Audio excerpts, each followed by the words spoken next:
All right, what is going on, everyone, and welcome back to the channel. We got the dynamic duo back again, the double quarter pounder meal deals, Aussie FIFA and centre half bench. No, bro. What is What's going on? cracking? Oh, I'm happy to be back on the legendary podcast. We were just talking about how if we continued with AFL content, we might be more successful in our current careers. We're talking about other big YouTubers that have done it well, and we're just sitting here barely struggling. We're recording this. Nah, bro. It would have been weird, but here we are. My electricity can't even stay afloat with the storm out and about, and Cardman 22 is making $1,000 a month. What is going on? We're getting shit on. We are. Aussie FIFA comeback. You should actually do it. That'd be like the coolest thing ever, just to see you reclaim the throne. Nah, bro, I tried a couple of times, but I can't do it for some reason. Who's going to stop you? Caden McDonald? That guy lives in like Geelong or something like that. Doesn't even live in the big city. The big Caden McDonald, he's like in with the AFL now. Like they paid him to go around the country and go to games and all that. That could have been me and you. I know. Oh my God, imagine. It should have been us instead of him and Cookson. I could have been Cookson. We are more symmetrical than Cookson is. I saw him once at the 2019 grand final. He was standing right next to me. I didn't say anything, of course. Don't think Caden McDonald was there. Do you reckon Cooko knew who you were? Nah, but he was, inspiration. You know Twisty 3?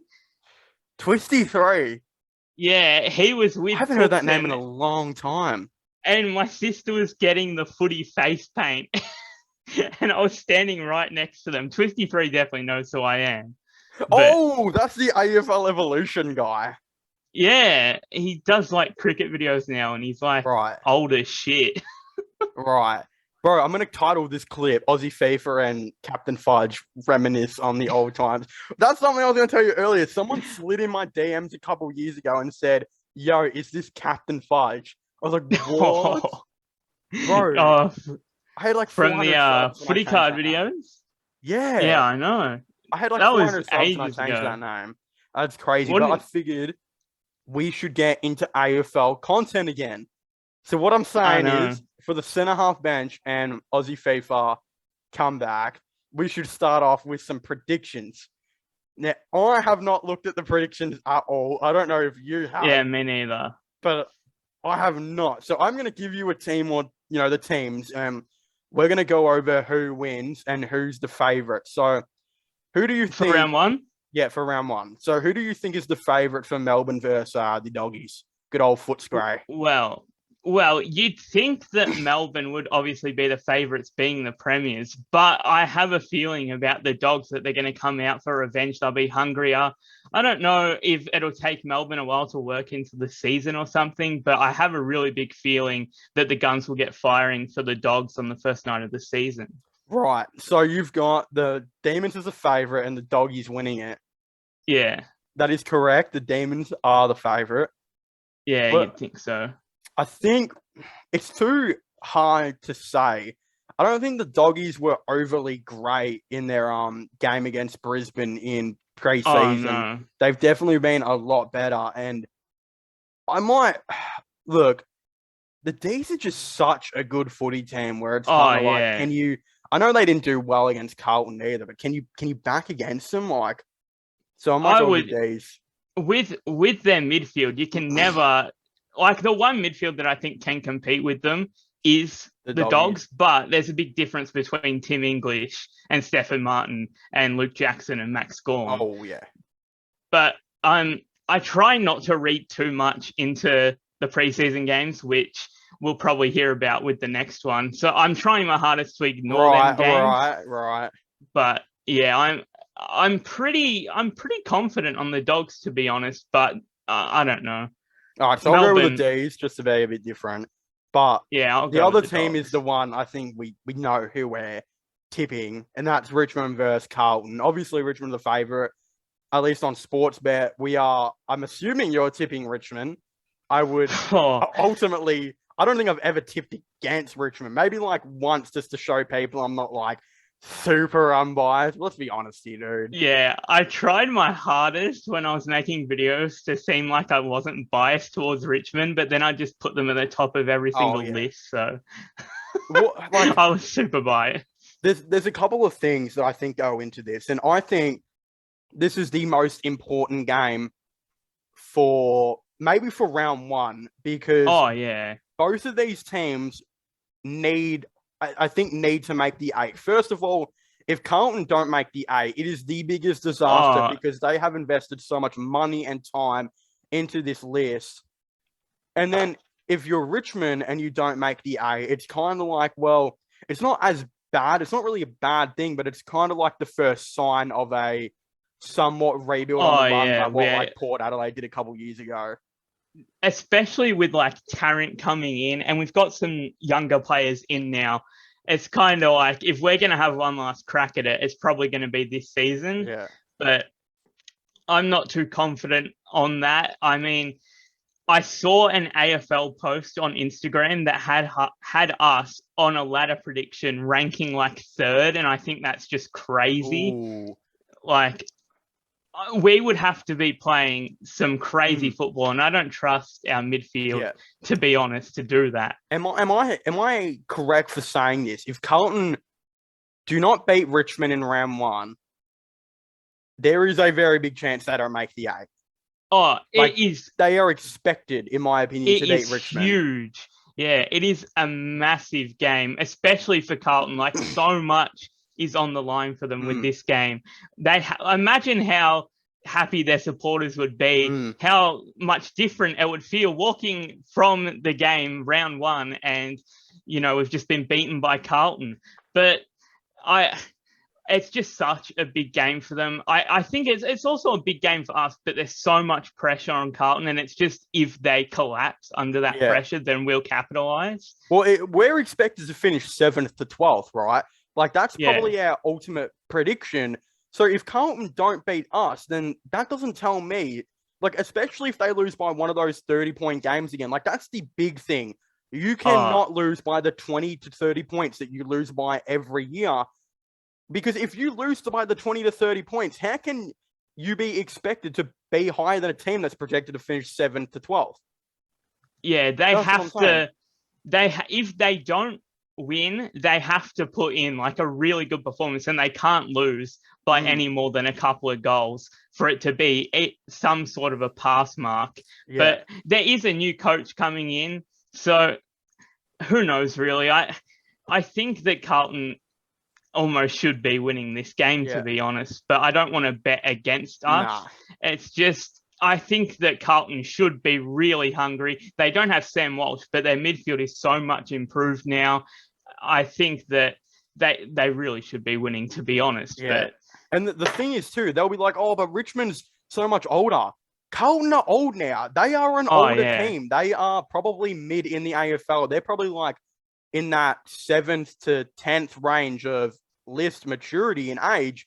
They're definitely not, I wouldn't say, in that bottom 8 anymore. Like half their players are 25 now, entering their prime.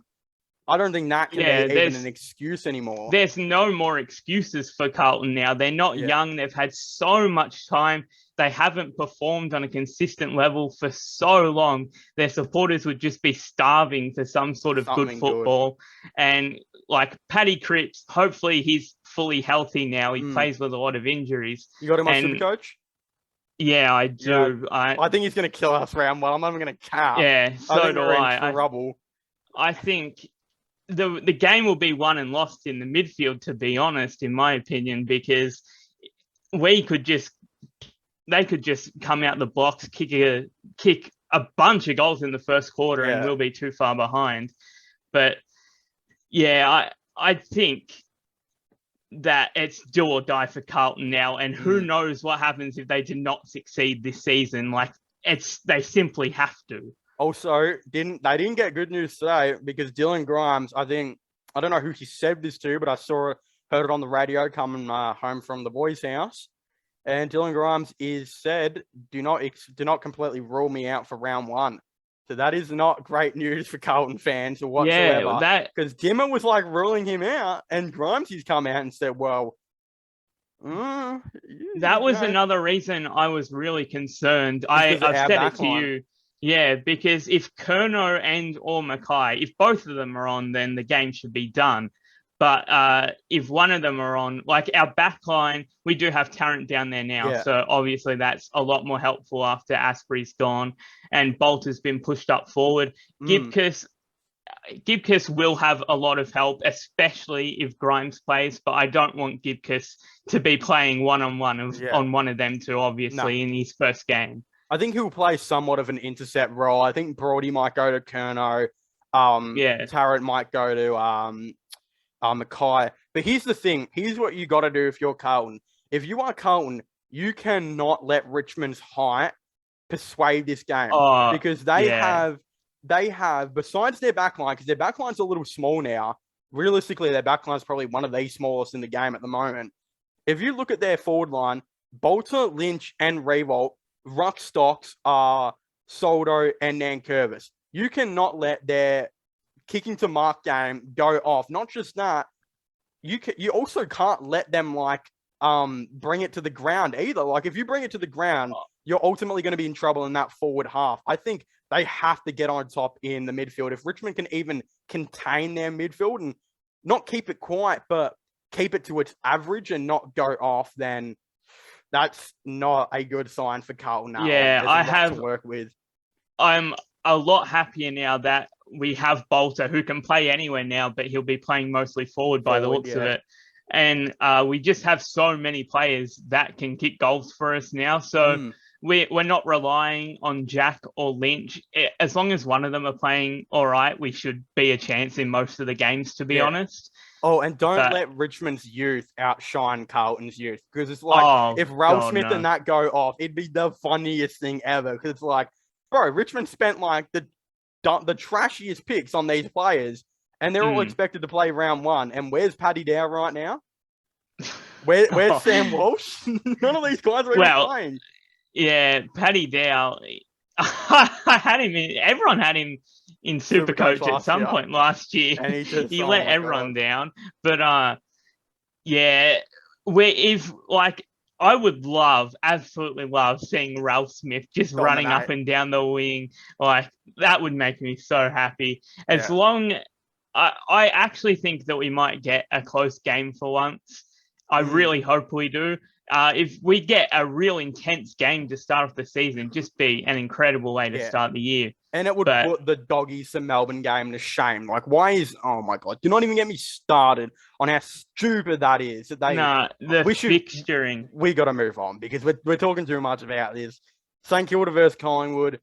Saints are the favourite. I could even look at the pies. I'm not convinced about St Kilda's list, really. St Kilda, they could win or lose every single game. Like the competition, you will not know what to expect from most of the competition this season. Like, I'm really relies on excited. More of a player than them. They rely on Jack Steele to carry them over every single line in the game. He's an absolute superstar, but St Kilda realistically should be winning this game by quite a margin, considering where Collingwood are expected to be at this season. But they've still got some really good players. Like, I've heard some really good things about De Goey heading into the season. So I will tip St Kilda, but I would not be surprised if Collingwood got a hold of them. And it just be really funny, to be honest, because Saints fans leaving the ground that night, like if they lost by a fair margin to Collingwood, that would be hilarious. I legitimately might, and I'm not saying they're the better team. Like, my opinion will change game day. You watch, but honestly, I might say, because for you Collingwood fans that are watching this video, I don't think really anyone's tipping you, and I might even legitimately go and actually support your side here, especially if like Lipinski and Howe, they all get up. Like they're all injured at the moment. I think Kruger's out for round one. But if Lipinski plays, if Howe plays, they could definitely be a chance. But St Kilda could also thrash them. So the smart thing would be to tip St Kilda. But I might give you Pies fans at least someone to tip for you, because I don't know if anyone is. And I might just say the Pies just for why not. The thing is, St Kilda, they could come out and destroy them. Like, kill them now. Like, oh yeah, man. after you've said that, St Kilda might win by 10 goals, but if they do, as long as Collingwood shows something. Yeah, I don't think the Pies will be like. I think they'll still be competitive in a fair few games this season. Like they've still got all of their main players, to be honest. So, yeah, you have to go with the Saints. Yeah. All right, I'll go with the Saints. I'll tip them, but also Pies fans and I want to see a good game. Because I love Craig McRae. I've got a bit of a fan crush on Craig McRae, so I want to see something good. Geelong versus Essendon, I'm not so convinced about. I'm going to lock in Geelong here to do some harm at the G. Am I wrong for saying that? I think they're going to, even though preseason they sucked. Yeah, I have been advocating for Geelong, like going into the season, saying that they won't fall as far as people think they will. But Essendon, there's a bit of an excitement about them, like especially after last year. No, especially after last year, there's an excitement around Essendon, I reckon. And it's at the NCG. It'd be Essendon's home game. Yeah, it's Geelong's home game. Right. Well, Geelong supporters won't be happy with that then. No. But maybe they only get mad if they play us at the MCG for some reason. True. It really hurts their feelings. Anyway, I'm actually. I don't know if I trust the forward line of Essendon enough, so I will go Geelong. Right, that's what I'm thinking. I think it could be a close game, but dude, if Hawkins and Cameron it's over. Now, next game we have, in my opinion, one of the most overrated teams in the AFL. Shots fired, bang bang. GWS versus Sydney. Why does everyone think Sydney is a top 4 chance? Yeah.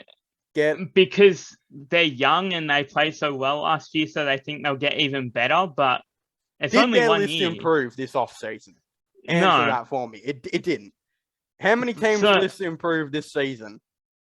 There's at least 5-6 very solid teams that got a whole lot better. There's a lot of teams that are pushing for finals now, and Sydney are nowhere near top 4 in my books. No.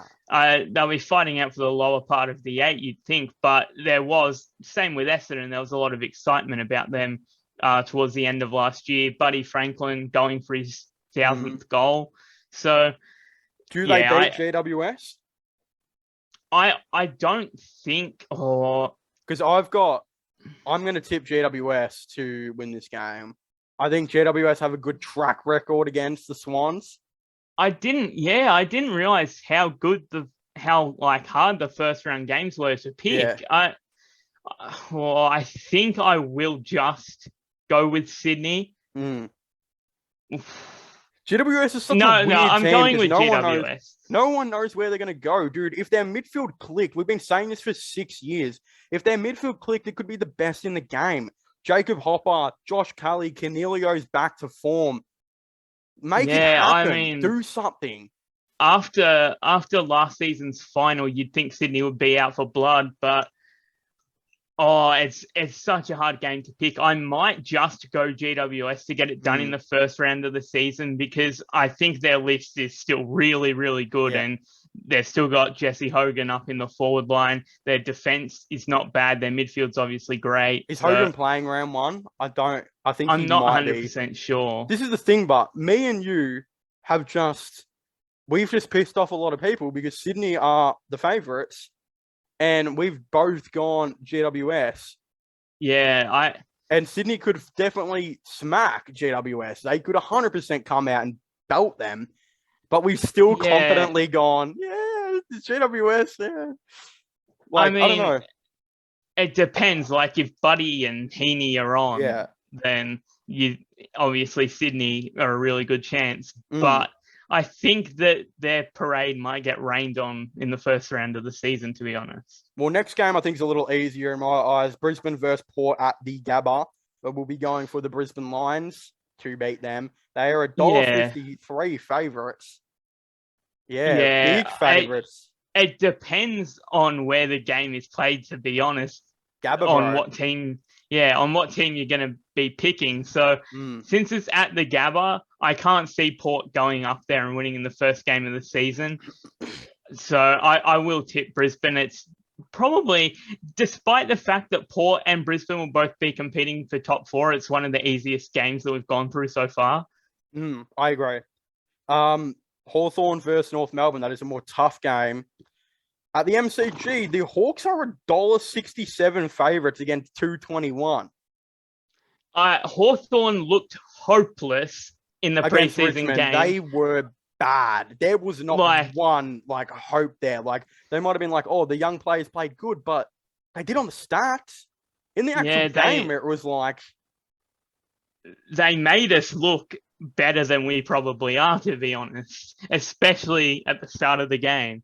So I want to go with North Melbourne to come out and improve off their efforts last season. Hawthorn are favourites at the MCG.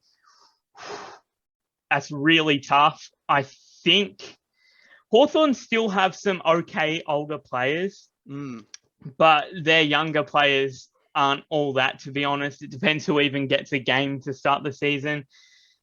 Oh, that's so tough. I might go with Hawthorn, though. Here's the thing. I think North Melbourne will be the better team through the year. Yeah. But I think Hawthorn will beat them round 1. At the MCG. And this is going to come into our next thing after the 2 next games, because we'll also be talking about the wooden spoon. If you're watching this on the Clips channel, we should have a separate clip coming out very soon. Another thing to mention as well, I forgot to mention this at the start of the video, these predictions are going to be coming out before the actual podcast. So this is going to be a big 20-minute preview for the next podcast, because the podcast will be coming out well after the predictions, and I really want to get these out. How good. Yeah, so a bit of a sneak peek for you at home. I feel like I'm on Talking Tigers with Matthew Richardson. We've got now Adelaide versus Fremantle. This is a real interesting one, because the Adelaide Crows are $2.20 to Fremantle $6, $1.68 rather, at Adelaide Oval.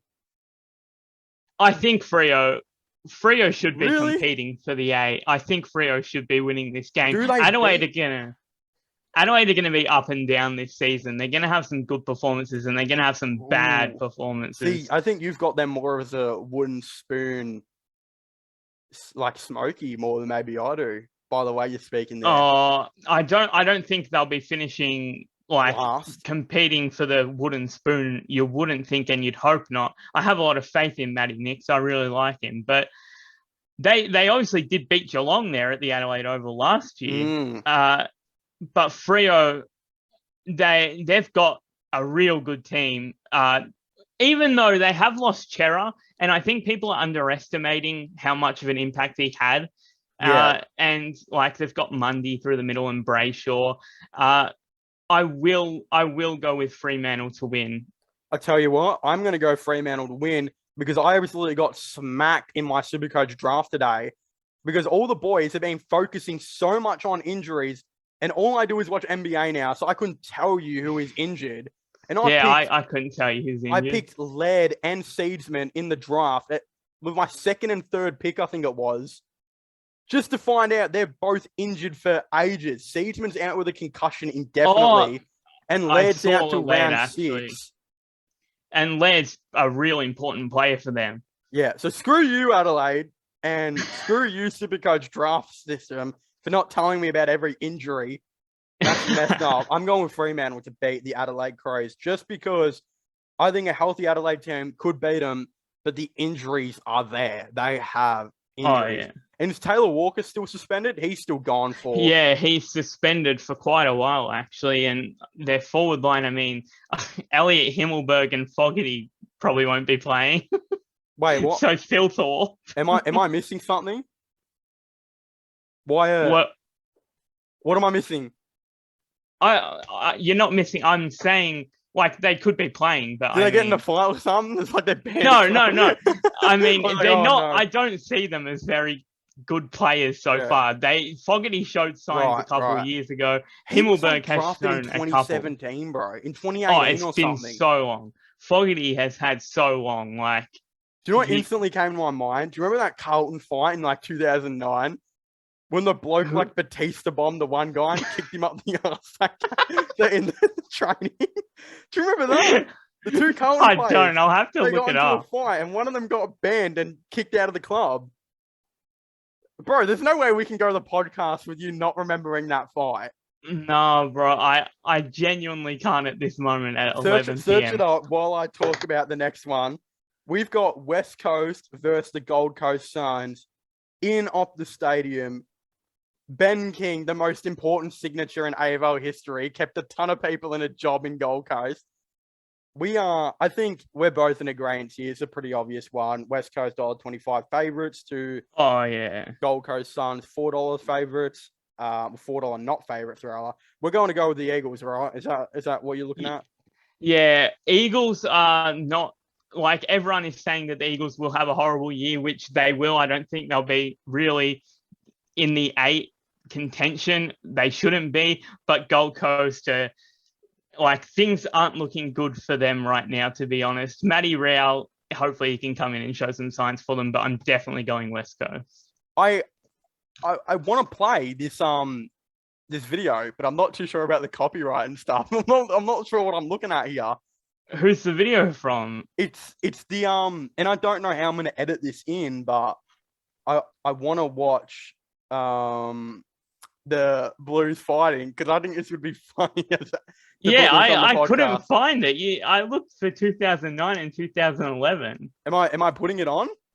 All right, let's get this on. This is a trial, lads, ladies and gentlemen. I don't know how this is going to look like on recording, but I might remember it once I see who it is.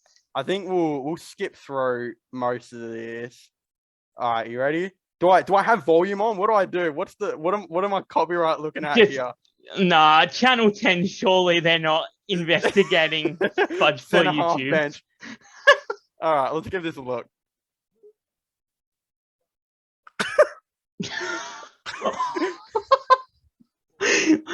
Jesus Christ! Hold on a second. Do you remember that? Oh, Halpin. Oh, hold on a second.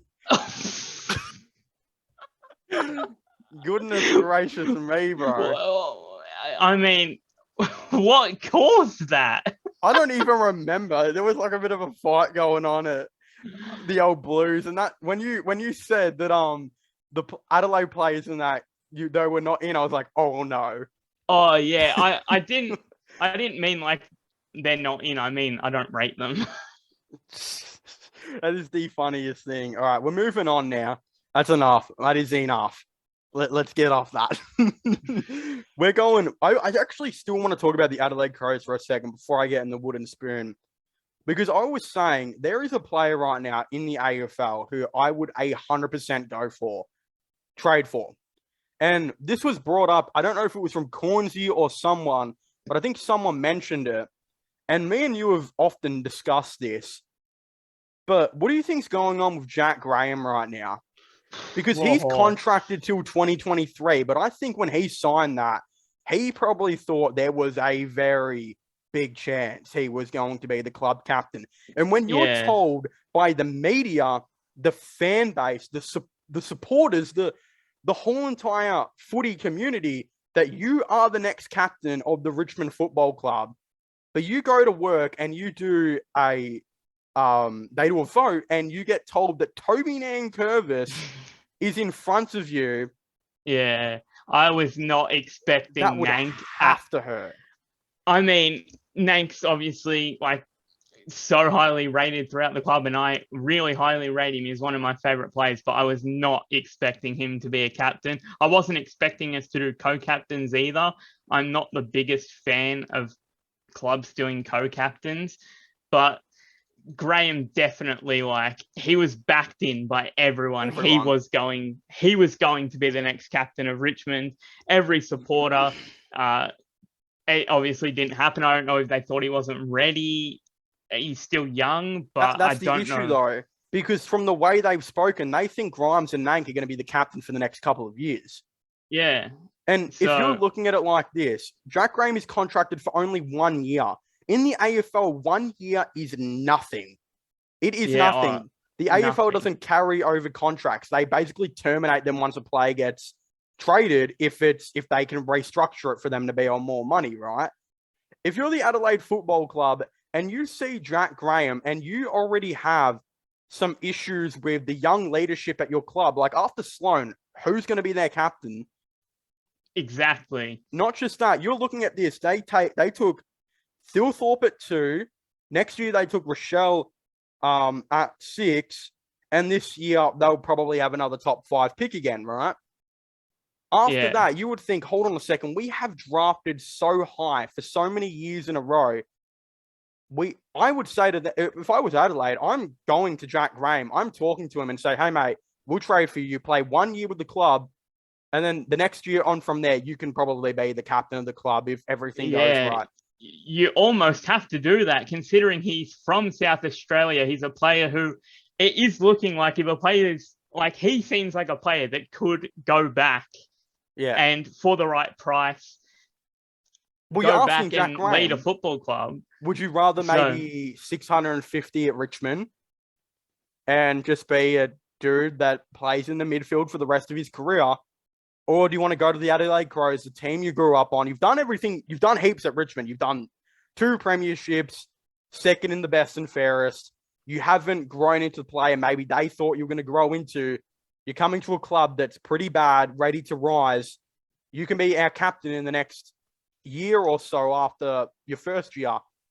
Yeah, and there's such like a prestige that comes with being captain of a football club, especially like in a state where there's 2 teams, so many supporters.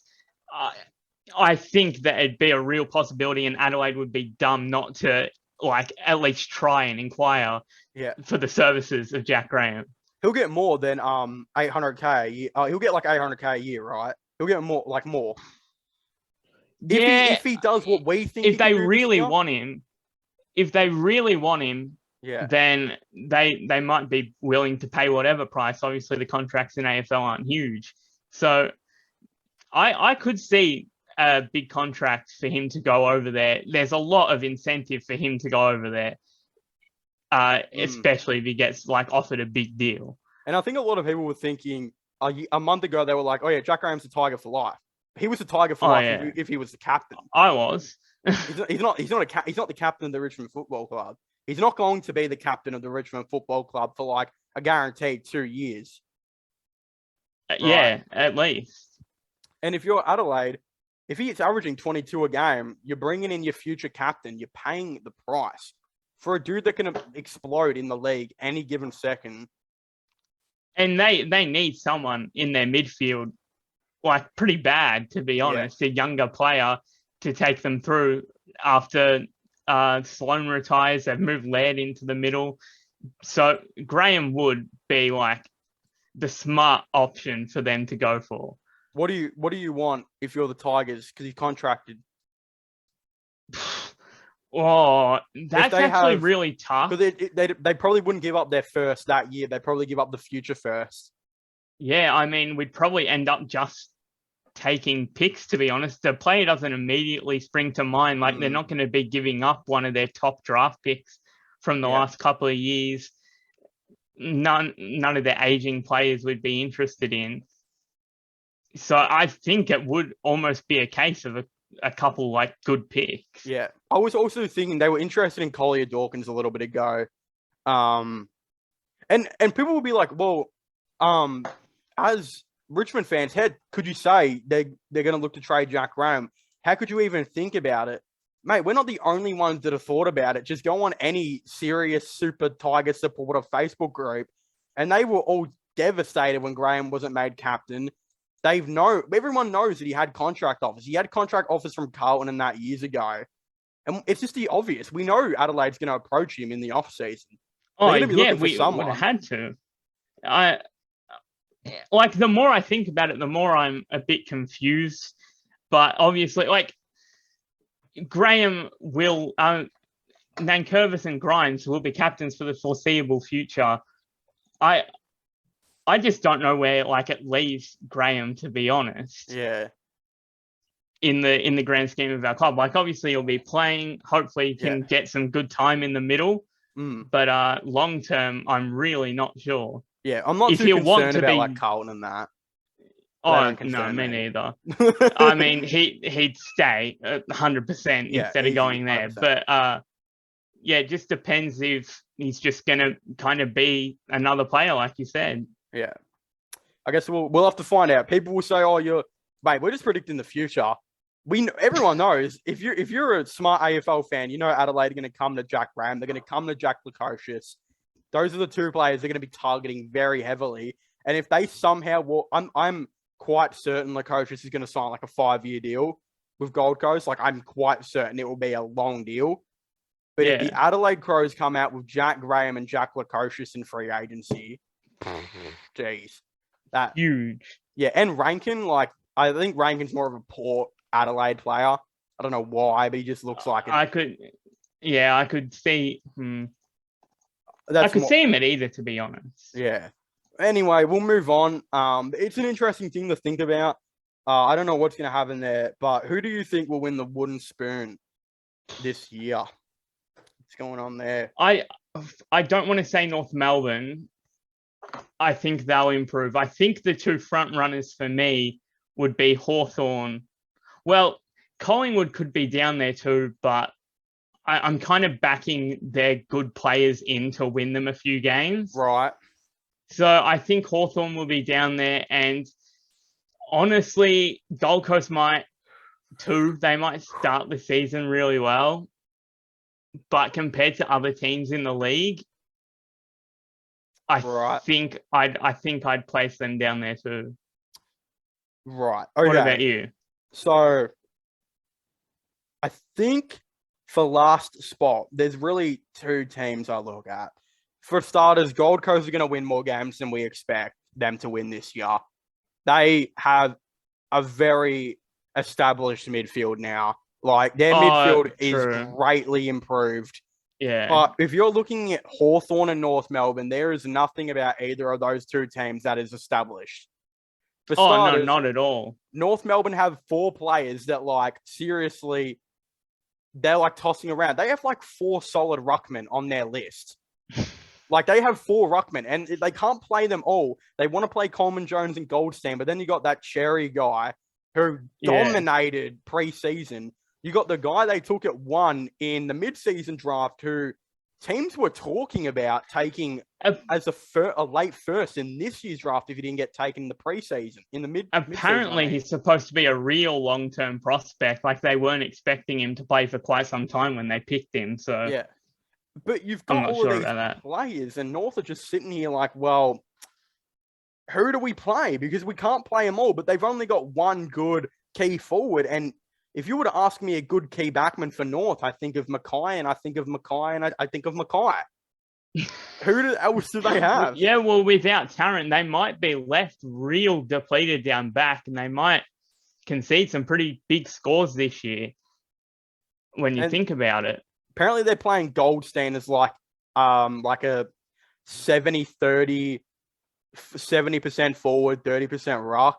But I'm sitting here like, dude, if you want to play Goldstein, you've held on to him for much longer than we expected. I think you got to play him full-time forward. Like, they have young, Goldstein's upcoming ruckmen. Getting on now. And they want to play Coleman Jones full-time ruck.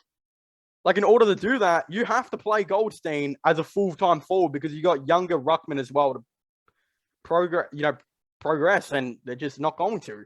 And I still rate Goldstein. I'm not sure how much I'd rate him as a forward. I don't think I'd rate him as highly as Coleman Jones as a forward, but they're going to be playing Coleman Jones full-time in the ruck. Do you see Coleman Jones being an elite ruckman in the AFL, or could you see him being more of an elite forward? Because I know what I see him more as. I don't know if he'll reach elite either way. I think ruckman. Right. I think there's just so many great forwards that you'd almost have to say ruckman. But he kicked 5 goals in his first game back as a Tiger. Yeah. In only his second game ever, he kicked 5 snags. Why is he not a forward? I know. Because I just said I rate him a lot more as a forward than Goldstein. And if they're going I would play him forward instead of Goldstein, obviously, and Goldstein's still going to be playing. I don't know. Goldstein's like 33 now. Yeah. Oh, older. 100% older. It's real confusing when you think about it. They've got Larky down there. They got Zerha. Yeah. Do you have North Melbourne as last, do you think? Because I don't. Even though we said all these interesting things about them being what their stance is, they just need to prove me wrong. Really, like one game of proving me wrong with like 4 ruckmen playing in the team, then we'd be cool. The team I have finishing last, I think, is the obvious one that a lot of people haven't talked about. I saw this video of people saying who's going to win the wooden spoon, and I saw too many people saying Adelaide, a bunch of people saying Collingwood, and a bunch of people saying North. Bro, Hawthorn have the worst young core in the league. They have the worst young core in the league. No doubt about it. Quite some margin, to be honest. This is like their first year. They're like a solid top 10 pick. Like Granger Barris, bro. What was that pick? Well, yeah, I mean, he's going to take some time. He's a big man, but obviously we haven't seen anything yet. The only established thing they had was like back pockets, medium-sized backmen, and they took a medium-sized back pocket with their 6th pick or whatever they had. Yeah. So, as I said before, I think Hawthorn will be like they should be down there. They could surprise and win some games with Dunstan and Bruce or whatever. Dunstan's playing a bit of back this year, I think, from what I've heard. Is he? Yes, from what I've heard. Could be wrong, but... I mean, I used to rate Mitch Lewis up forward for some reason. But, Hawthorn should be down there competing for the wooden spoon, considering how much other teams have improved and they've been left behind and obviously haven't got Clarko anymore. Plus, they have players there that know they're not needed. They're not wanted. Bro, they put Jaeger O'Meara and Tom Mitchell all on the trade block and didn't manage to trade one of them. Yeah. They're Hawthorn out of all the teams.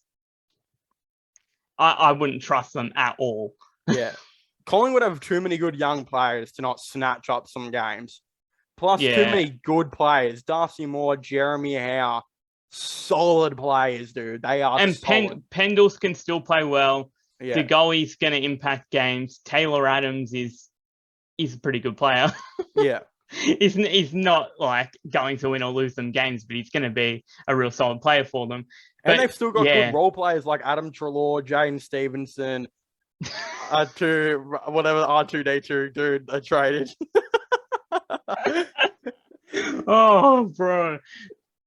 That off-season was just hilarious. And then the guy dipped like 6 months later. He was like, sorry, guys. What was his name? Ned Guy. Ned Guy. He went on he went on the Fox most Footy. iconic Collingwood official ever. He's more iconic than Eddie Maguire, 100%. Bro, he went on Fox Footy and said that those decisions weren't made based on the salary cap. Like that's just a straight lie, bro. Do you remember they told I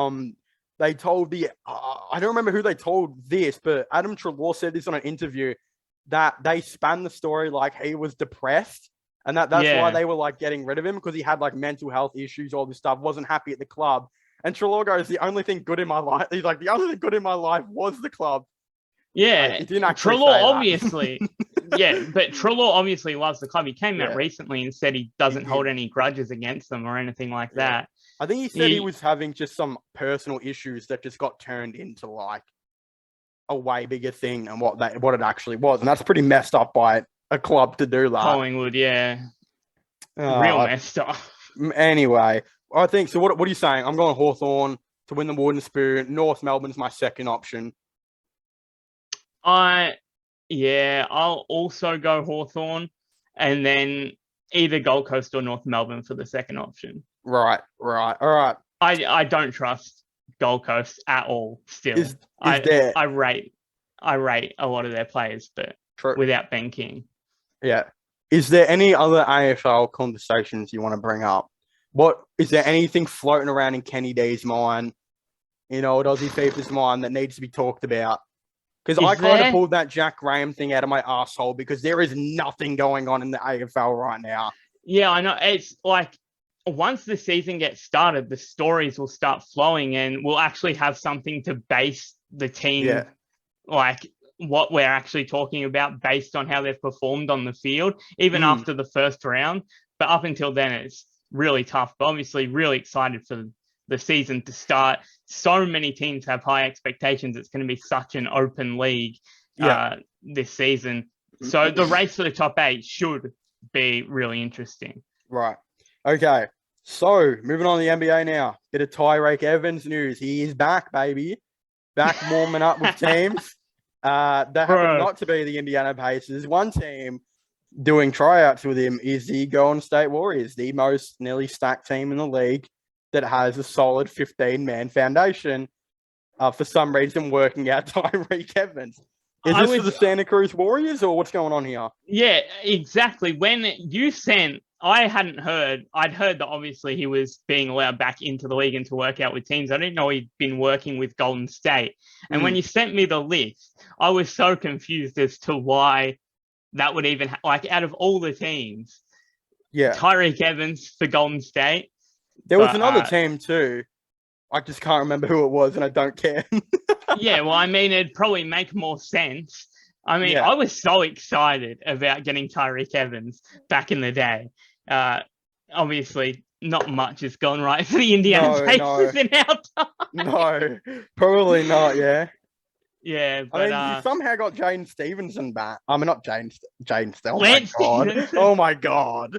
Lance is like every time, even though he left us the first time for money or whatever. Did he? Yeah, he did. He left the us, very, 2014.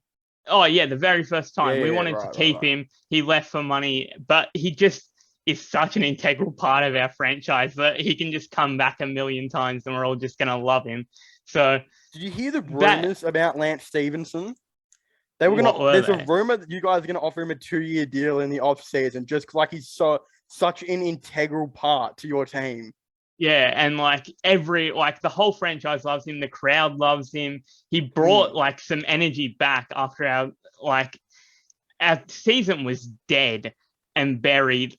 It was a struggle to watch each game up until we made the trades. Do you think Tyreke Evans could be another one of those guys? Because I don't think the list clean out in Indiana is done. I think there's a big chance Buddy Hield gets moved. Tristan Thompson just got moved.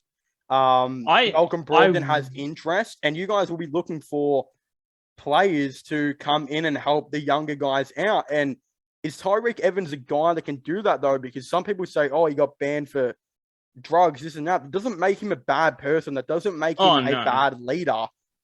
He could quite possibly be that guy. He could definitely come in and help some of the younger players, especially if we move on players like Brogdon. I do hope we keep Hield, but that's just me being biased because I really like Hield and he's come in and he's been a good scorer for us. We need a shooter and he's come in and shot for us. But yeah, I would like to see Tyreke Evans back. I used to really rate him. So yeah, I wouldn't necessarily want him back if we didn't move on players like Brogdon. But if we did and we needed someone for next season to come in and help and play some minutes and help the younger guys, then I'd be more than fine with that. Right.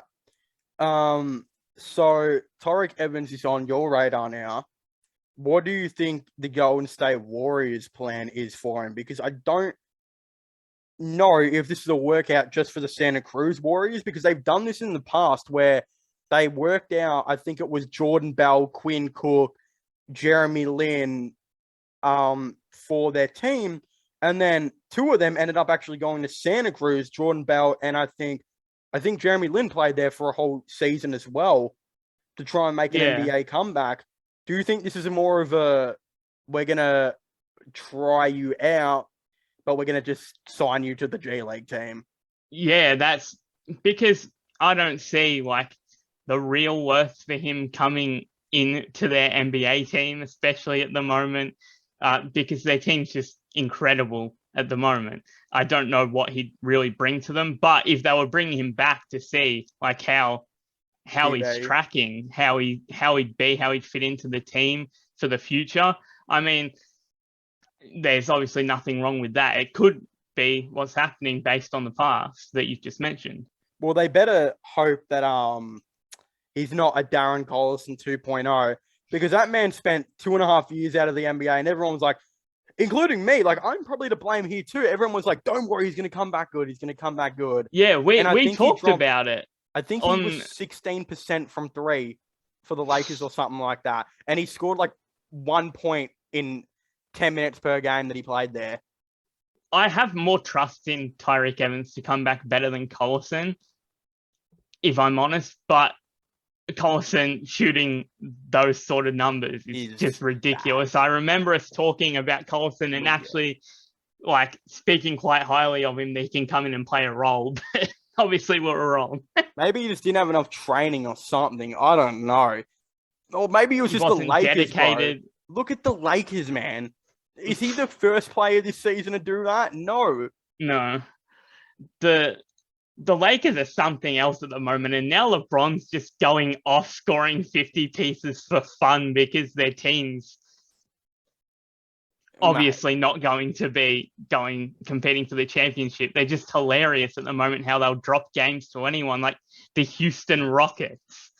Could you imagine if you told Lakers fans before the season started that they're like 5-man rotation would be LeBron, Malik Monk, Stanley Johnson, Austin Reeves, and who's another guy that's been in there like closing games? Like, these guys close. People will be like, you're joking, you're a Lakers hater. No, these guys close out games.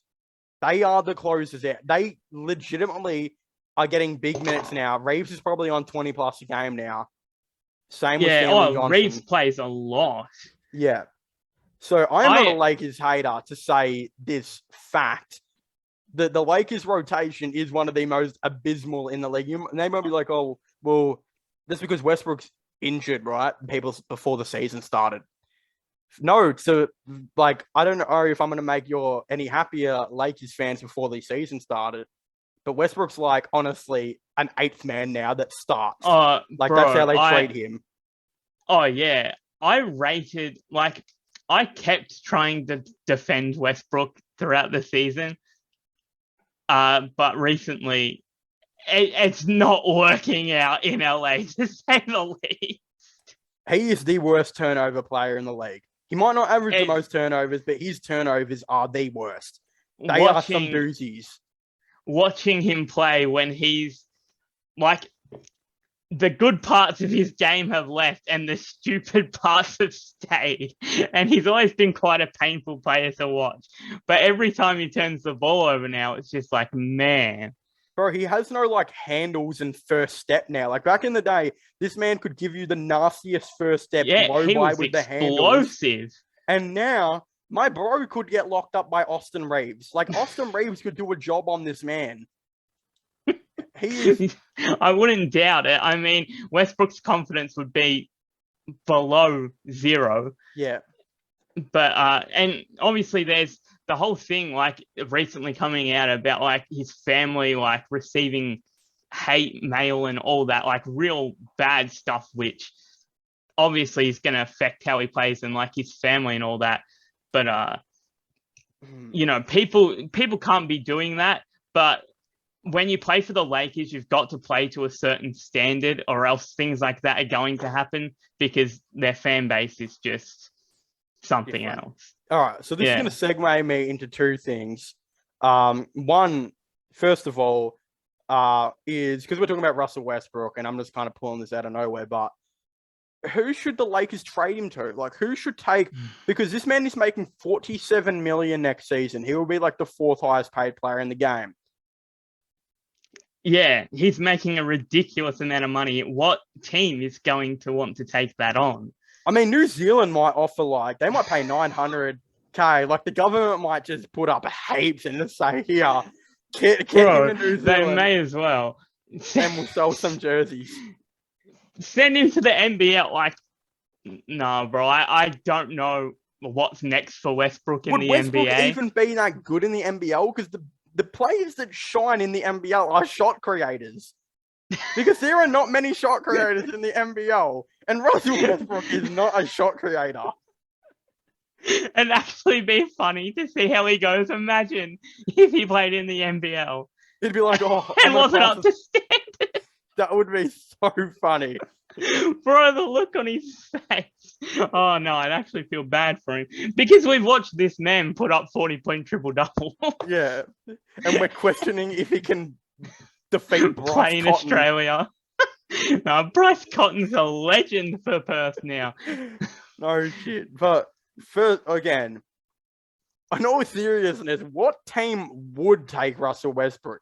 You might be like, well, OKC might eat his contract. Bro, OKC's worst thing about their team is 3-point shooting.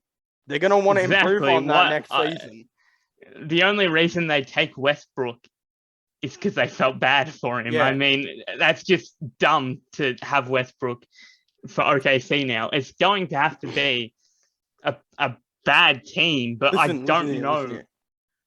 The only team I think quite possibly could take Russell Westbrook on is the Indiana Pacers. I knew you were going to say that. Am I wrong for saying the Indiana Pacers would not take him on? No, you're not. And I would be open to it because it'd be funny to watch Russ play for us and I'd start loving him. And no matter how bad he plays, actually, it depends how bad he plays. But considering we won't be going to win games for a little while now, now that you mention it, I couldn't come up with a team that would take him on. But obviously, I wouldn't want to think of my own team taking him on. Yeah. But if you're the Pacers, though, and you get an offer that looks like Westbrook and a first-round pick for Buddy Hield, and just, I don't even know, just some salary match. Yeah. You're thinking about it. Like, oh, yeah. Westbrook's going to sell jerseys and bring in it, especially if he plays good. Dude, Indiana have one of the worst ticket like, what do they call it? Money per ticket. And the attendance is terrible. Our attendance this year was absolutely shocking. Like, they were giving out free tickets and no one was going. Like, I'd seen photos from Pacers pages where there was just like not even half an arena in there. And it was real sad when those photos were coming out because of how bad our season was going. But obviously we've took another direction. You're getting fans now. There are actual fans in the seat. I tell you what was worse though, last year when you guys were like actually trying to contend for the playoffs and fans were like, they were not there. I think that was when the owner was like, well, we're not bringing in fans when we're trying now. We got to rebuild now while the fans aren't here. I'm so glad that they finally, like, our front office is always so neutral, but they've actually gone in a direction for once, and it's quite exciting. And getting Halliburton has just been a game changer. Like, made me so much more excited that we have a guy that we can get behind for the first time since Oladipo. I mean, we got behind TJ Warren in the bubble, but an actual player that we can get behind for the future too. It's just absolutely massive. That's another guy, because TJ Warren will be leaving anyway. The Lakers might even say, well, can we sign and trade of TJ? With Buddy Hield just to get it done. The other thing is too, though, I think the last thing the Indiana Pacers owners expected when blowing up the team was that attendance would get better. That was probably the last thing they thought was going to happen, and it did. And I feel like if you bring in a dude like Westbrook and he starts playing good, then that's going to be a better sign than maybe having Buddy Hield, because at the end of the day, you're getting a first-round pick as well. Yeah, and he's such a popular player. Yeah. The jersey sales would be higher than quite a few seasons now, to be honest. When you're bringing in a player of former superstar status that could revitalize his career and actually have a chance, I'd be fully behind it. And in Indiana, the floor would probably be spread. Oh, they're gonna try and. I 100% think the Pacers will sign some shooters in the offseason, like I really hope McDermott type players. They won't be free agents, but you know what I mean? Bringing McDermott back would make me a happy boy. He's still got 2 years left, I think. But I think Westbrook to the Pacers would be the go. I can't see anyone else Yeah, now that you mentioned it, like I didn't even like try and think of it because I was trying to think of just random other bad teams that could take him on, but it actually makes the most sense now that you've said it. Yeah. All right. So the other thing is, and I say this with absolute confidence, and I think Lakers fans agree with me now. I think genuinely Lakers fans, just one thing the Lakers fans can get behind me and not hate me on, and that is Rob Pelinka is the worst GM in the league. He's the worst GM in the league. With LeBron James as their GM. You are better off hiring me with my 2K My League knowledge than this man. Who the hell does this man think he is, making the moves that he is? I'm gonna rage for a second here. DeAndre Jordan got paid $1 million for no reason. Why was he in the NBA? How is he still in the NBA? And then after that pass, they waived him, bro. That was legendary.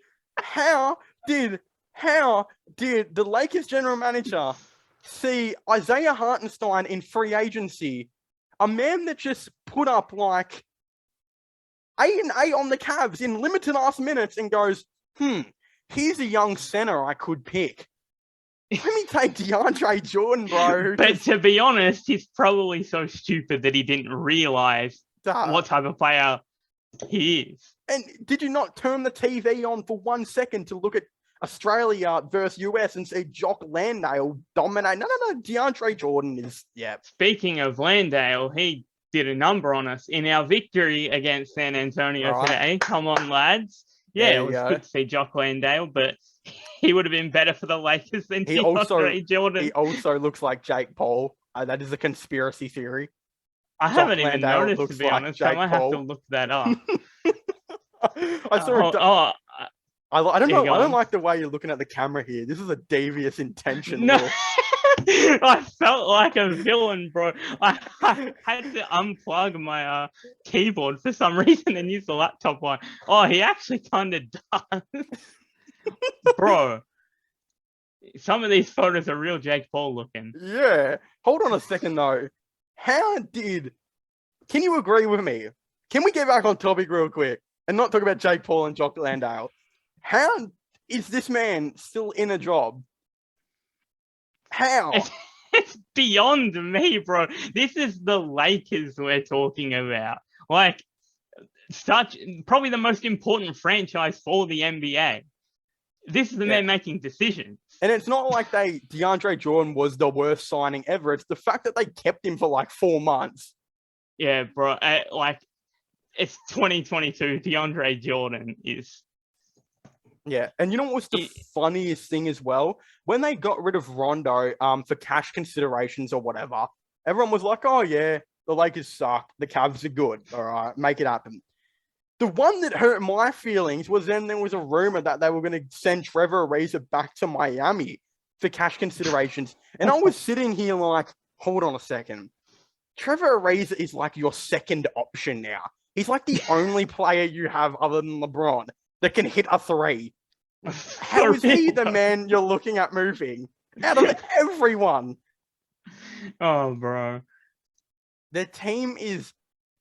oh my God. It's actually quite frustrating. It's quite frustrating when you look at it from that standpoint, when you're not just laughing at the Lakers, which is quite a fun thing to do. This is a team that's got LeBron James, by the way. LeBron that we're talking about. James, bro. They've got Anthony Davis, who's supposed to be in the prime of his career. Wait, hold on. Get this, right? Get this, right? I'm gonna look at the camera I'm gonna give it a devious look. You ready?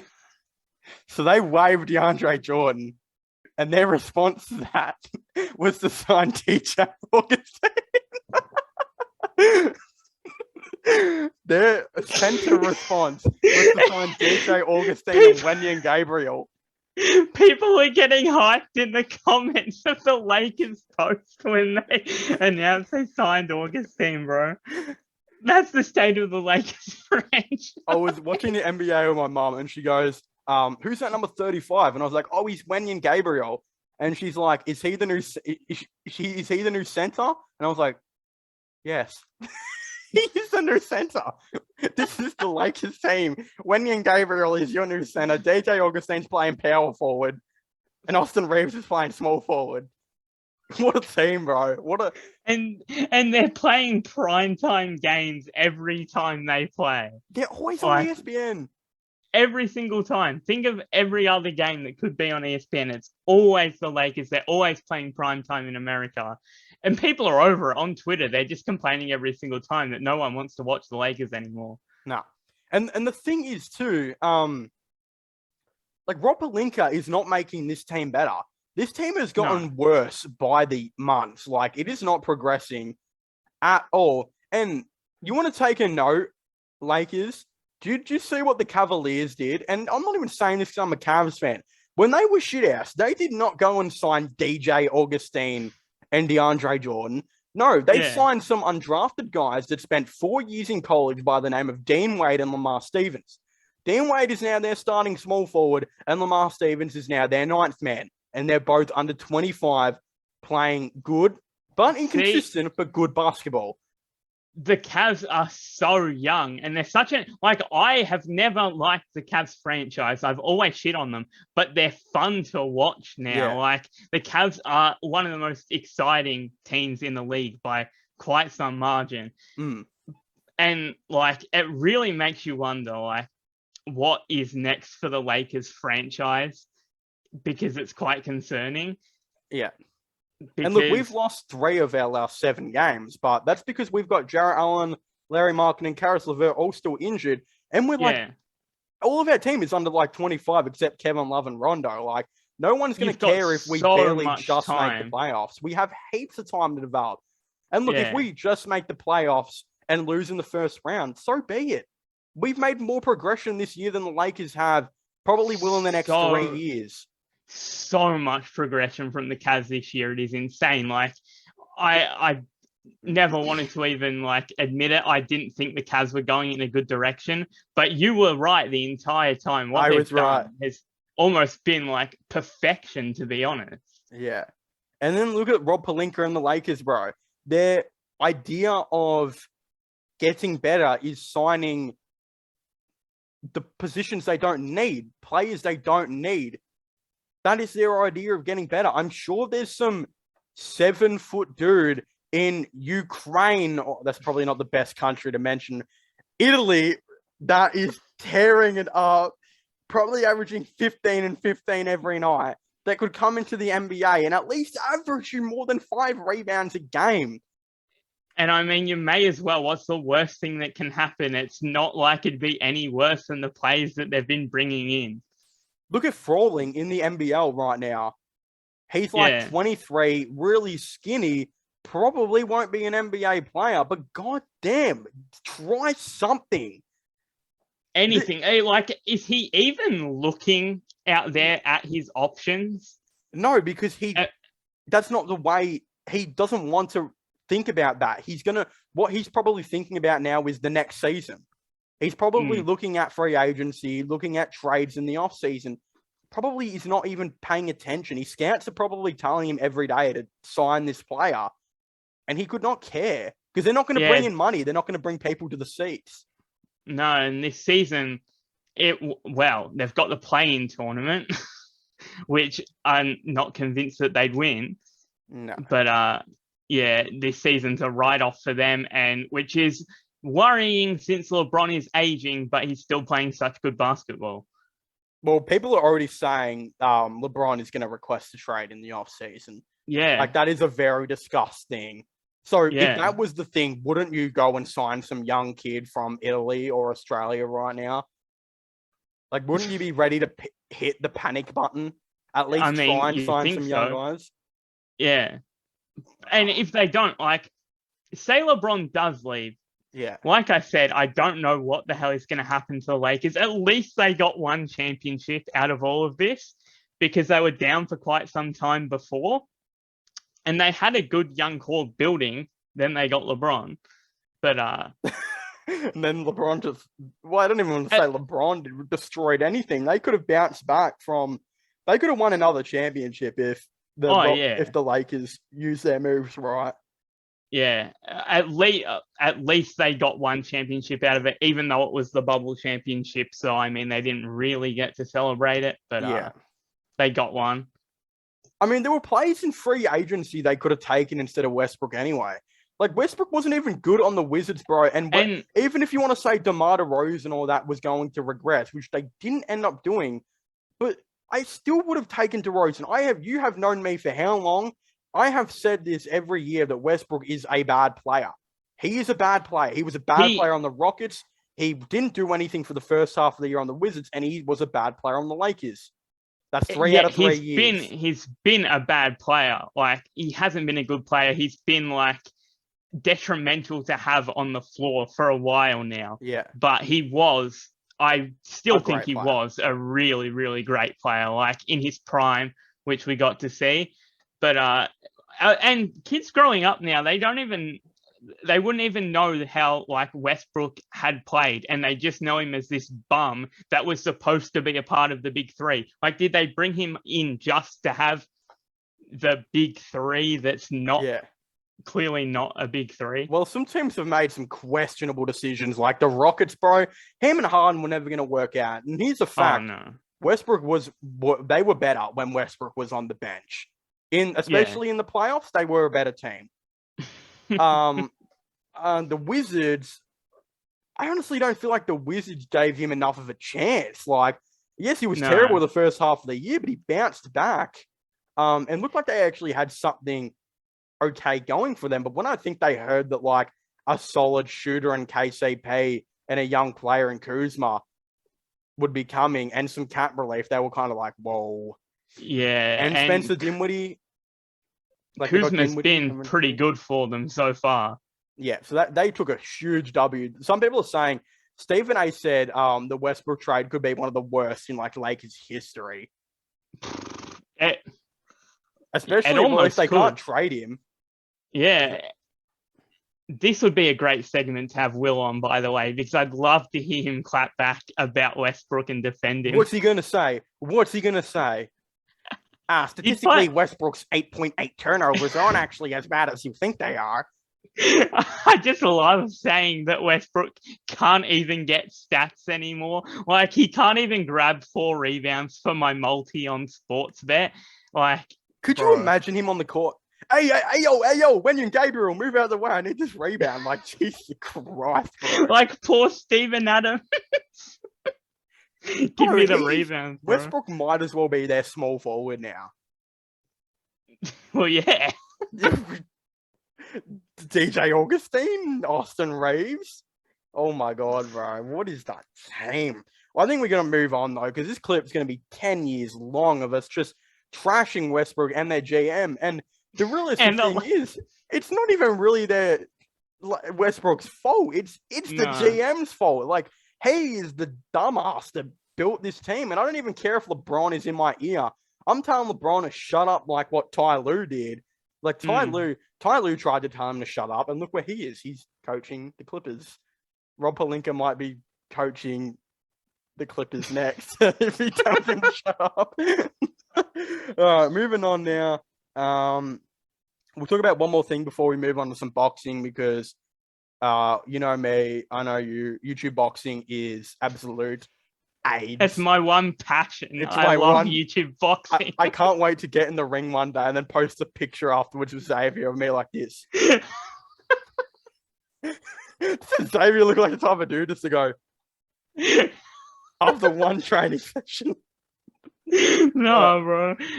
Moving on. Bradley Beal. Now, I'm quite certain he is going to re-sign for 4 years with the Wizards. I think most people are.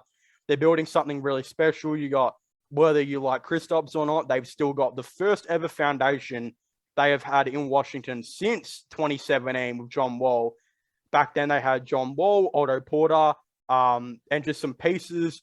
They've struggled to gain continuity. They've had Westbrook, did not create a foundation there. They had Dinwiddie, did not create a foundation there.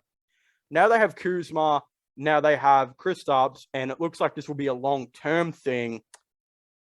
But if the Boston Celtics came to you with a good idea, like if you were Bradley Beal and the Celtics came up to you and said, we're going to offer you a sign and trade of a max, we're going to trade Marcus Smart and Al Horford in a first or two to the Wizards in a sign and trade, Is that something you're thinking about if you are Bradley Beal? Do you think about maybe joining Brown and Tatum and That's what I was going to say. Williams and that?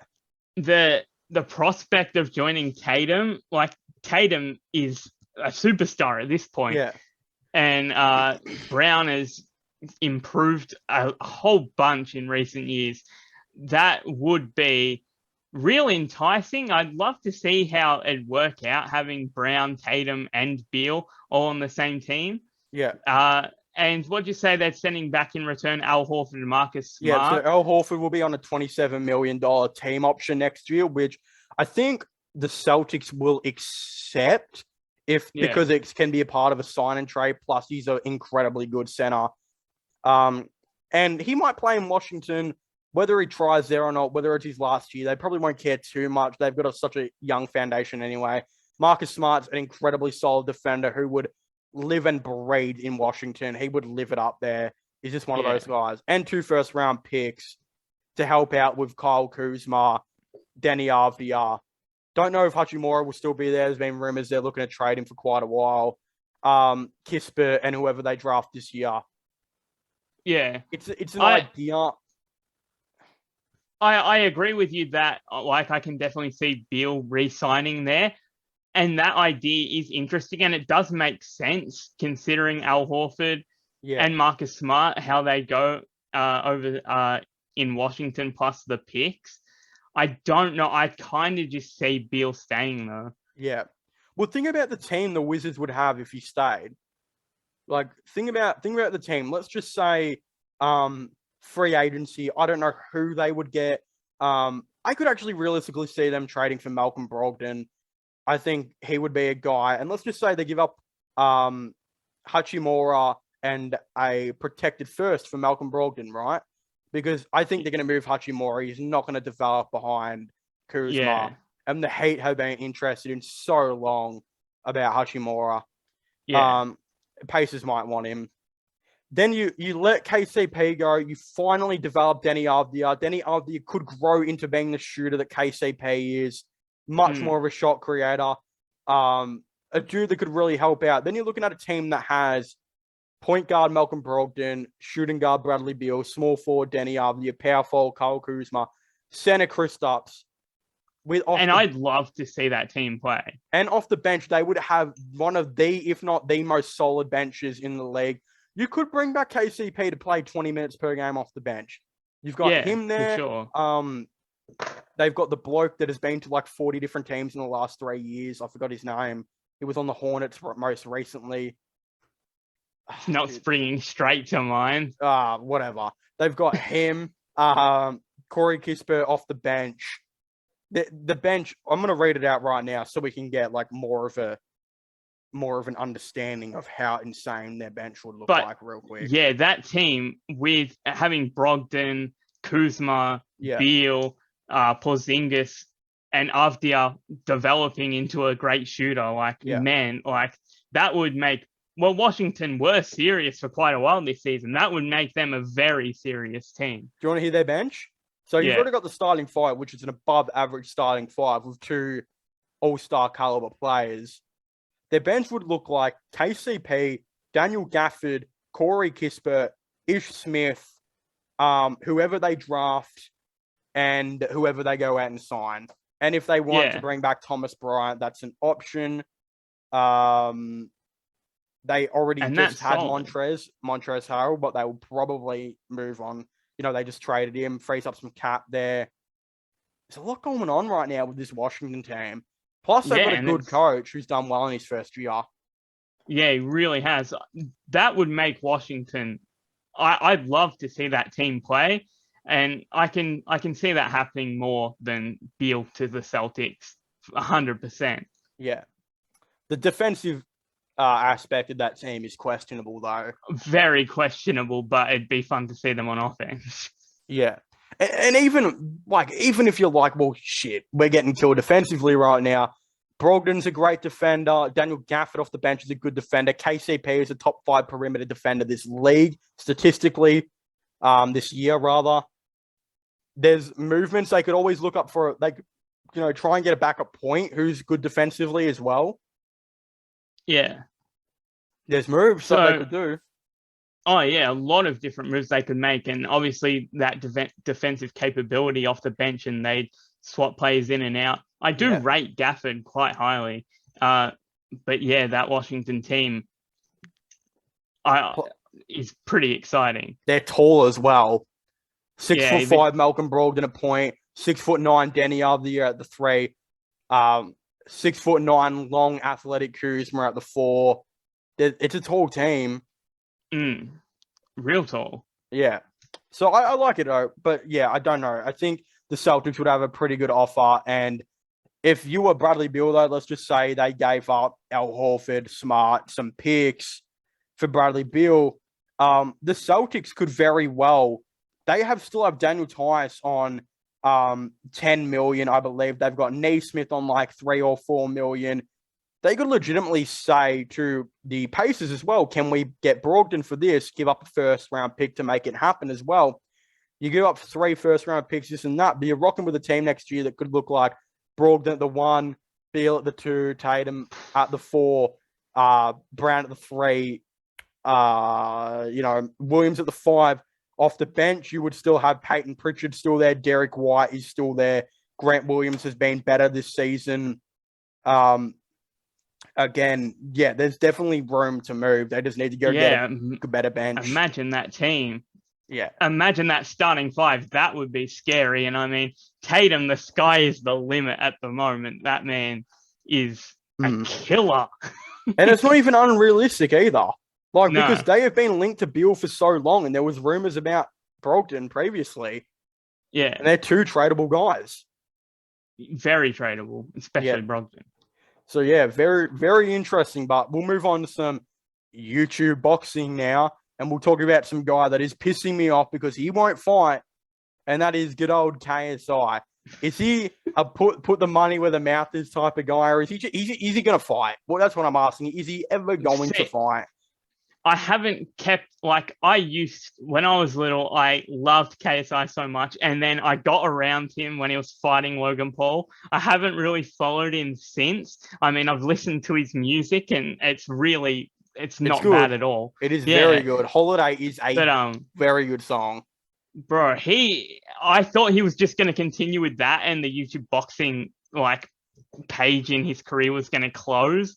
I mean, I'm not that interested in seeing him in the ring and against Alex Wasabi or whatever, who I don't even know that well. I've heard my little brother and sister a couple of years ago talk about him, and that's it.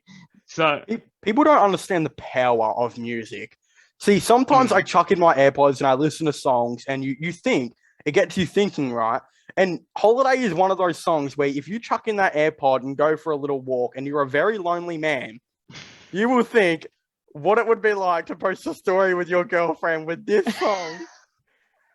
Xavier knows what I feel like because as soon as Xavier got a girlfriend, he posted a picture of him and her and put Summertime in Paris with Jaden Smith. And I was telling him that's what I was going to do when I got a girlfriend. He went and got a girlfriend and posted that song. The Xavier copying you, it'll never end, bro. It will never end. There's so many layers to it. And when I text him about it, and if I bring my DMs back, I think I said to him, hey, man, this was our idea we were going to do together when we both had a girlfriend. I don't know what's going on. I can't even find it, dude. It probably will be gone now because these stories are deleted. Yeah, I know. Oh my god! I'm gonna send you a screenshot of one of our texts, but yeah, you know what I mean, but you know what I mean with KSI and Holiday. Yeah, I was so surprised. When I first heard Holiday, I wasn't expecting that at all, and it was crazy when it came out. And I 100% get what you mean. You got to do that. Once Fudge Boy gets a girl, Holiday's going on the story. I can promise you that. Oi, shake it in right now. You guys get it. Here's a podcast exclusive. Go and follow my Instagram page at John Beecroft, and you will see this story within a year. Oh, he set a timeline. Oh, you see how easy that is, KSI? How hard is it for you to set up a fight? I just set up meeting my girlfriend within a year, bro. No, legit though. I don't know what he's doing. I'm not interested in seeing him back in the ring, really. But I mean, I'll probably still watch it if he does. Well, it's heated up recently because Yeah, Austin McBroom, is that how you say his name? yeah, it would. I know he's a family man, but all I remember is seeing that video of him slapping his daughter's ass, and oh Yeah, my god, that is apparently, so. like his channel's like shady as. I don't remember what the argument was for it, but apparently it's just weird. Look, I don't care if you're a parent and you kiss your kid on the lips. I don't want to get into anything else, but I don't care. But that slap was weird. I haven't seen it. I don't know. I want to. It was. Remember that devious intent you looked at me with earlier? That was the. I was looking at Google. Oh, kind of hurts my feelings. No, yeah, I was looking at you. Oh, cool. Thank you. See, maybe it'll be me and you on that story, and we'll put Holiday on there. We're getting on both of our stories. We're getting that would make Xavier jealous as. Wait, we're getting hella sidetracked here. KSI was supposed to fight this Austin McBroom dude who has this big old YouTube channel that used to be famous. And he got called out multiple times. This Austin McBroom dude basically beat the shit out of some TikToker. And looks like an actual okay fighter for someone that has never really fought before. But KSI never responded to him. Instead, has now kind of come out and basically said that he will be boxing again this year. His management confirmed that he will be boxing again this year. And looks like he is challenging Alex Wasabi to a fight because Wasabi has been challenging him. And it looks like they're getting on. And Alex Wasabi is a weak guy that barely beat Deji. I was about to say, you would imagine that'd be an easier fight than the family man. But this is the man that claims he wants to fight Jake Paul. He can't want to fight. Like, I hate Jake Paul, and I love KSI. Yeah. But he'd just be plain stupid for that to ever happen now. Whatever the haters want to say, this is a fact now. Jake Paul is a professional fighter who was about to go head-to-head with Tommy Fury. Okay? A YouTuber doesn't go head-to-head with Tommy Fury. No. Tommy Fury is a solid boxer. And Jake Paul is serious about that shit. Like, if I had to if I had to ask you as well, who do you think pulled out of that fight, Jake Paul or Tommy Fury? You would probably say Jake Paul. It was actually it was Tommy Fury. It was Fury, yeah, because pulled out of the fight because he was sick and had rib issues, multiple different reasons. We've already talked about this. And is that fight supposed to be rescheduled and happening in the future, or what's happening? It won't ever happen. I don't think Tommy Fury is fully committed to Jake Paul or boxing. Yeah, I've heard that he wants to be a serious boxer, but there is so much for him to lose if he were to go and, say, get knocked out by Jake Paul. And it's not even like Tommy Fury should be the clear favorite to win. Tommy Fury goes 4 rounds in fights. Yeah. We haven't seen all that much of him. Yeah. But with KSI is a fraud, right? No matter what his fans want to say, when it comes to boxing, he is a fraud. He has been selling this Jake Paul fight for 3 years, 4 years, and it has not happened. I didn't even know that he was still going. Like, it would have made sense back in the day, and it would have been real interesting, but it's just stupid now that would ever be an option, or that he would tease that fight. And why would you fight Alex Wasabi? What are you getting out of that? It's not really proving anything. It's getting some sort of a payday. I mean, what are you getting? If you are serious about boxing, you are not getting anything out of not only Alex Wasabi, but Austin McBroom. No. Go and fight Tyron Woodley. And KSI, no matter how much I like your music, you were getting drops. He definitely is. And I mean, I think Woodley would beat Jake Paul in an octagon, because I'm only saying this because Jake Paul is not shutting up about entering the octagon. UFC. Yeah. Like, I just wish he'd shut up about that. But KSI can't be like legit about this. If he wants to still box for fun, then I understand that he'll go and beat up these other YouTubers. But and people will watch it. Apparently, they'll get some sort of pay out of it. What? Who wants to watch Alex Wasabi or Austin McBroom fight? Yeah, is that a UK or a European thing? Because like, I don't know anything about these guys, and I'm not interested. They're definitely. I'm pretty sure they're American, but is Alex like Wasabi KSI, American? I think so. I don't know. KSI fans would probably get around it and they'd watch him and they celebrate him winning it. Like, oh, he is American because it was America versus UK. Deji was UK. Yeah. Didn't Deji fight recently? Yeah, and barely lost to Austin McBroom. Barely lost to Wasabi, and this dude wants to fight KSI, and KSI wants him. That is funny, bro. It is. My favorite fight of all time is Deji versus Jake Paul. People don't understand the distance KSI and Jake Paul are. Oh, yeah. Like a distance. So many people would be biased towards KSI. But even with that, I'm biased towards KSI by a long way when comparing him to Jake Paul, but not in a boxing ring. If you were to predict the fight, so if you were to predict the KSI versus Jake Paul fight, what would you say would happen? Because I reckon he would make it out of the first round, but I think that man would be slapped up. The KSI would be wobbly as. Yeah, he'd be completely out of it. Like, even him against Logan Paul, it wasn't like convincing victory. Yeah. He wasn't like, he came out boxing all right, but he got gassed. You'd have to say Jake Paul knockout round 2. Round 2, oh, easy. I mean, the fight wouldn't last past round 2. No, right? Like you said, I can imagine KSI making it out of the first, and I can picture him in the corner after getting smacked up, which, as much as I hate to say, but it clearly would happen. Bro, Jake Paul could beat him off the jab. And doesn't have to do anything else. Just beat him off the jab.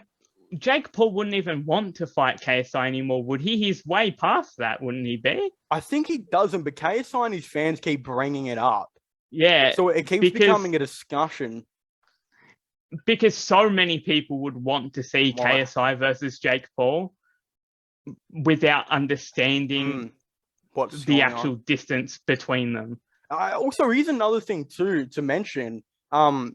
This isn't the same fight that it would have been a couple of years ago either. Oh, no. Not in terms of skill level, but fandom. Dude, 2 years ago, Jake Paul was the most hated man on the planet nearly. And he has people... Now he has support in his comments. Yeah. In comments on Instagram on multiple pages. Unless it is on, like... He gets trashed on, like, MMA pages when they post him.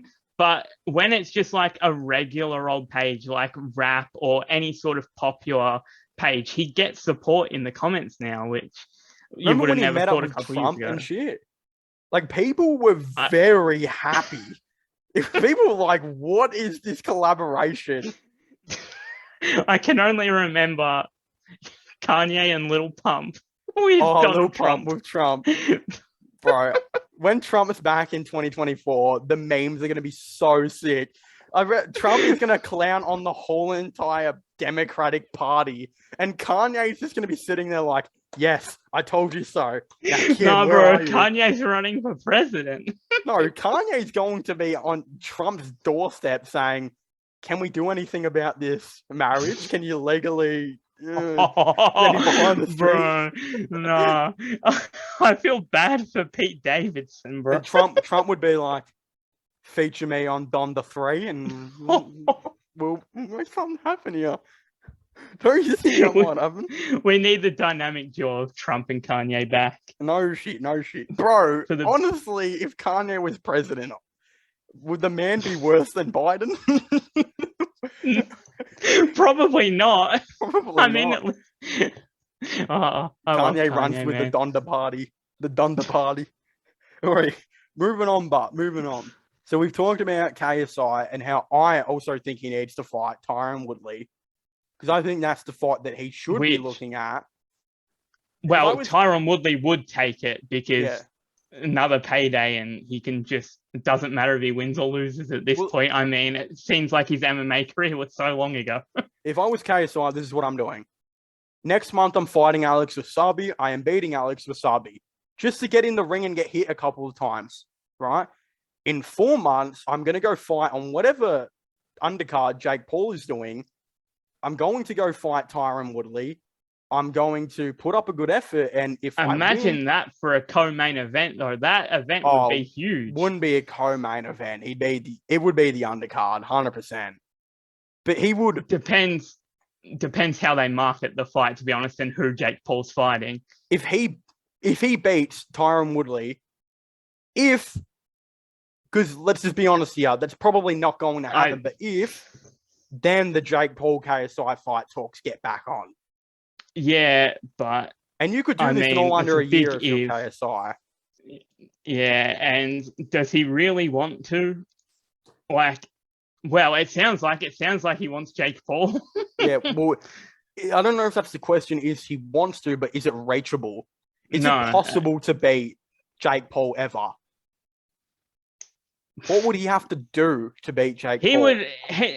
Do you know if he's continued training and staying fit? Because I know in between fights he let himself go a bit before he got back.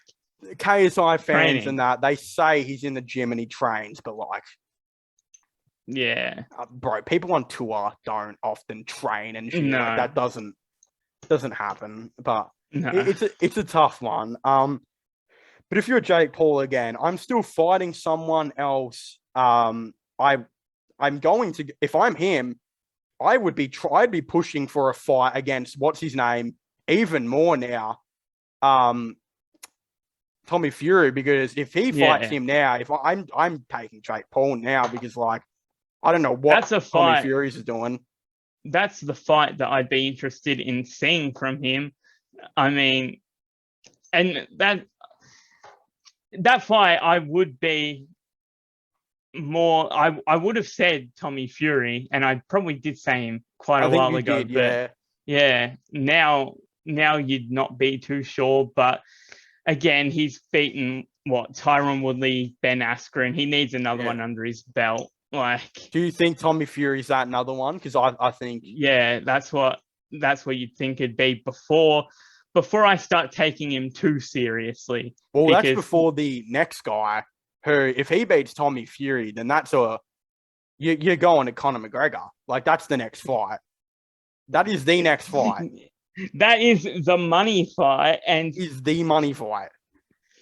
Conor would it'd just be sad for me to see him. I can't see him losing. He was very good against Mayweather. Mayweather still was quite old. But, man, it'd just be how far Conor McGregor had fell if he was to fight Jake Paul. And I've seen him, responding to things Jake Paul has been saying without mentioning his name, which is why are you even bothering? They're trying to brew something up of some sort. McGregor doesn't need that. He can sell out a fight against anyone. So... Yeah. The thing is, too, though, if Conor McGregor and Jake Paul are fighting now, I'm probably still taking Conor McGregor because that man can eat up a punch. Yeah. Jake Paul's best thing is offense. And look, I've seen Conor McGregor spar. He is not a better boxer when it comes to techniques or anything like that than what Jake Paul is. But if you gave Conor McGregor even a couple of months to learn that technique, dude, the punches he can take. If he took that seriously, he would just outlast. He's not getting knocked out. Yeah. He'd outlast him easily. He could win on points with his eyes closed. So if he took it seriously. Yeah. To do that, you would have to take it seriously. He would have to, again, have a little bit better technique than what he did against Mayweather. Because again, against Mayweather, it's been quite some time. Yeah, and the reason Mayweather fight, it was said that Conor did so well is because he lasted a long time. Yeah, it was whoa, he's actually in there, which, I mean, he was a killer back in the days, won one fight since 2016. The reason I'm so against it is because there's so many fights that he can have in the UFC and he can build himself back up. Yeah. So, plus, I don't think Jake Paul is the fight because again, as I said, the reason he looked so good against Floyd was because he just lasted. He was just there. But against Jake Paul, look, you can do the same thing. But that's not going to guarantee you the win. If Jake Paul has better technique and he lands more hits, that's what's going to catch the ref's eyes. If you stand there and just get hit the whole time and throw some donkey ass throws, it's not gonna be the greatest thing ever. So he's got to practice his technique and everything. I don't think McGregor would imagine McGregor's image if he lost to Jake Paul. That's what it would never happen. It would never happen. It would completely tarnish everything he's ever done, no matter how many people he knocked out in 30 seconds. Yeah. So give Conor McGregor 2 months and he's smacking Jake Paul up. Yeah, that's my 100%. Final verdict. There's no way Jake Paul. Let that man learn technique and the fight is done. Because he's got the power. Bro, his technique is just bad. I've watched the Floyd Mayweather fight and it is not great. Yeah, it was. I only watched it once and that was at live when they played it in a room at the NCG. I was at St Kilda versus Richmond or something. Yeah. And they played it in a room and we went in and watched it. So also the height difference it's a little different now too. You're going from a man that's 5'8.5", 5'9" to 6'1.5" or whatever Jake Paul is. Yeah, it's quite a difference. Yeah. So I mean, but bro, it's 2 months and that's what he's doing now. He was posting videos of him boxing and his technique looked a little better. There was some issues, but man, it's gonna take time. I mean, is he still walking on a broken ass ankle too? Oh, bro, that injury, that was sickening. Yeah, but he was still sitting on the ground talking shit. That's just so McGregor. DMs. Bro, how do you even have the power to talk? Bro, imagine the amount of the adrenaline from being out there. I guess, true. And with some subsidize the pain, but the fact that he was still chatting shit on the ground, it's just the most McGregor thing ever. Yeah, as I said, I think Conor McGregor is smacking Jake Paul, but goddamn, that would be a good fight, especially if Paul beat Tommy Fury. That would be a kick-ass fight to watch. I think they're both batshit crazy. That would just imagine them in the imagine the conferences. Oh my god, it'd be so entertaining. Yeah, they'd be please. Yeah, that would honestly, the build-up would probably be better than the actual fight. Yeah. All right, I'll probably end off the pod. I want to thank you for coming on. It's been pretty good. We definitely all good, bro. We said some interesting things, especially about the Lakers. I think I've said some things about McGregor which might get me hated. It might make me look like a Jake Paul fanboy, but honestly, I'm stating the truth. Where you want to talk shit about me saying he's got bad technique, he just does. His boxing technique's not great. But I'm also not saying that this guy wouldn't absolutely destroy the shit out of Jake Paul in 1 round if he got it figured out. It would be crazy how much that man would kill him. Yeah, 100%. So, obviously. And I mean, Jake Paul saying he's offering to go in the octagon. Yeah, no, that's not happening. Let's ignore that. That's just the most stupid thing of all time. But yeah, leave a like, subscribe to the channel, comment in the comment section down below. Do you want me to link your channel? Is there a comeback coming around? Do it. Coming soon. Link Aussie FIFA down below.